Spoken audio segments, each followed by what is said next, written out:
A year after Trump won the election, it's worth asking the question, will democracy outlast Trump? Ronald Reagan once said that freedom is never more than one generation away from extinction.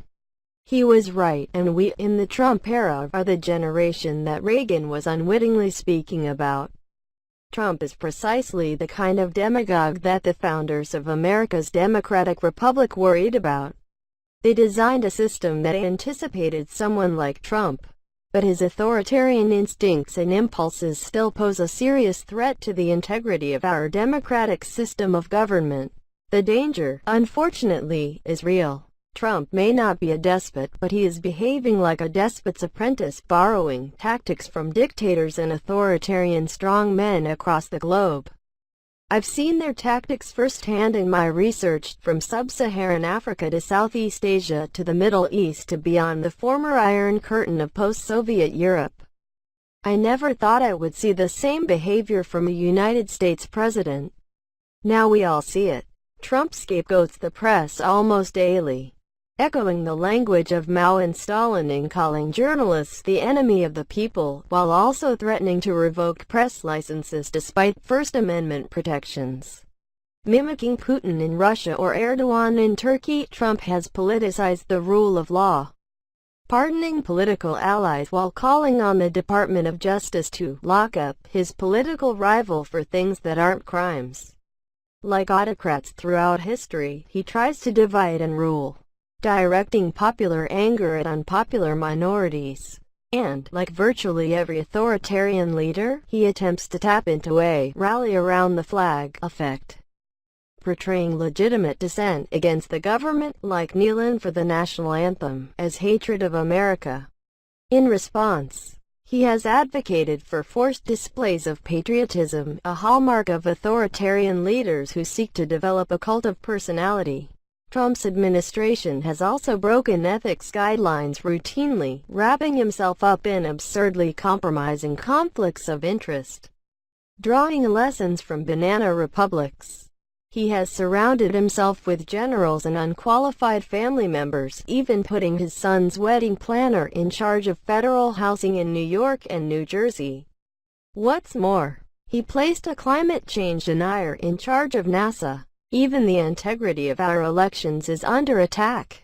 Trump appointed a man with a record of voter suppression to head his bogus Election Integrity Commission. The White House has effectively done nothing to deter future cyberattacks on American democracy.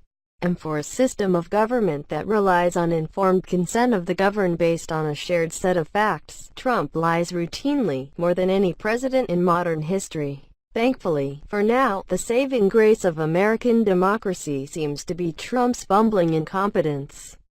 His reckless, divisive tweets undercut his ability to build a governing coalition.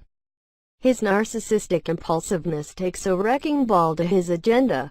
After nearly 300 days in office, he hasn't signed any of the 10 major pieces of legislation he promised to sign in the first 100 days. It may be hard to see past those failures to understand how Trump is ushering in creeping authoritarianism even when he can't even pass a healthcare bill. But he is steadily eroding democracy in America. Trump doesn't have to be effective in order to be destructive. The reason for this is simple. Trump has normalized authoritarian behavior while mainstreaming tactics that were previously considered out of bounds by both parties. Trump's behavior once shocked us, now it's routine. Many Republicans who used to swear by democratic principles have kowtowed to Trump while defending his violations of them. Crucially, tens of millions of American voters now accept and even expect authoritarian behavior from the president. They don't just tolerate it, they cheer it. That transformation is going to be difficult to walk back. In most cases of democratic decay or rising authoritarianism, the crucial step is to change popular expectations and acclimate people to previously unacceptable behavior. This is one of the most insidious features of authoritarianism. It beats people into submission because you can't fight 100 battles all at once. Citizens are forced to pick and choose.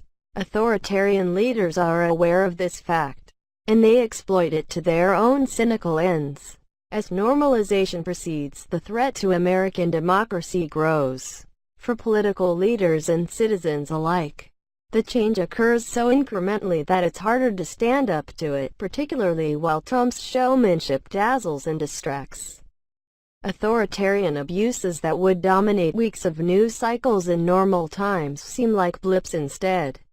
A day later, it's on to the next Trump outrage. Ultimately, the checks and balances created by the Founding Fathers to shield our democracy from a Trump-like figure are working as intended.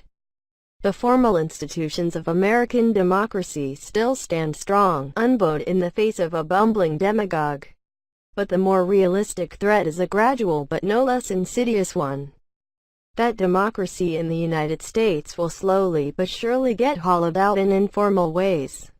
Millions will be seduced by Trump's authoritarian populism, and most elected officials within his party either embrace that damaging shift or tolerate it.